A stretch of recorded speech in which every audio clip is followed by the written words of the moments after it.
Bird King livre 1 aux éditions Les Humanoïdes Associés de Daniel Friedman et de Crum. Une bande dessinée qui a d'abord commencé sur Internet juste par le dessin de Crum et qui a pris vie après en édition. Ouais, c'est de la fantaisie à l'ancienne et en même temps très moderne.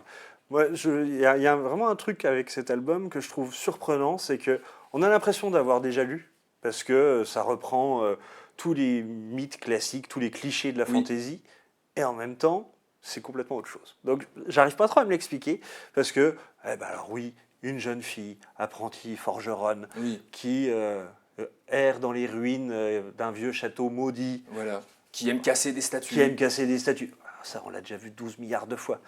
Mais le traitement de Friedman et Crum fait que ça accroche. Et ça surprend quand même. Parce qu'il y a quand même une création d'univers que je trouve vachement intéressante. La relation, évidemment, entre cette forgeronne et son maître. Tout le monde a lu La Fabrique du Héros, donc on sait très bien que le maître va finir par mourir assez rapidement pour qu'elle prenne... Voilà, en gros, on sait où ça va aller, mais on ne sait pas comment ça va y aller. Et donc c'est ça, tout l'intérêt du bouquin. C'est ça qui me plaît, en tout cas, en plus du design, du dessin de Crum, qui... Pour le coup, les influences Mike Mignola, on est d'accord. Moi, on parle de Mignola, j'aime bien. On parle des descendants de Mignola, j'aime bien quand même. Donc, effectivement, il ne peut pas s'en cacher.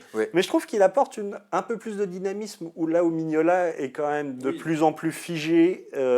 Là, j'ai l'impression que Crum prend le meilleur du manga, parce que ça rappelle aussi par moments un peu Berserk, avec notamment une énergie et puis une démesure dans le design des personnages. Il a une vision plus acidulée des personnages, je trouve.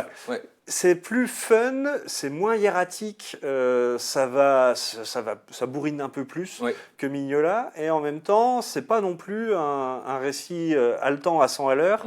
Ça prend le temps de réfléchir à ce que ça raconte. C'est de la fantaisie. Différemment, je sais pas, voilà. Les amateurs de fantasy vont y trouver tout ce qu'ils aiment, mais ceux qui n'aiment pas trop la fantaisie peuvent quand même y jeter un œil, parce que il y a justement ce petit twist de nouveauté, cette façon de regarder assez américaine, mais en même temps pleine d'influences franco-belges et manga. Donc voilà, il y a vraiment quelque chose qui se passe avec cet album, et déjà vivement le tome 2 à l'automne. Exactement. Et ce sera qu'en 4 tomes. Moi, pour une saga de fantasy, ça me suffit largement.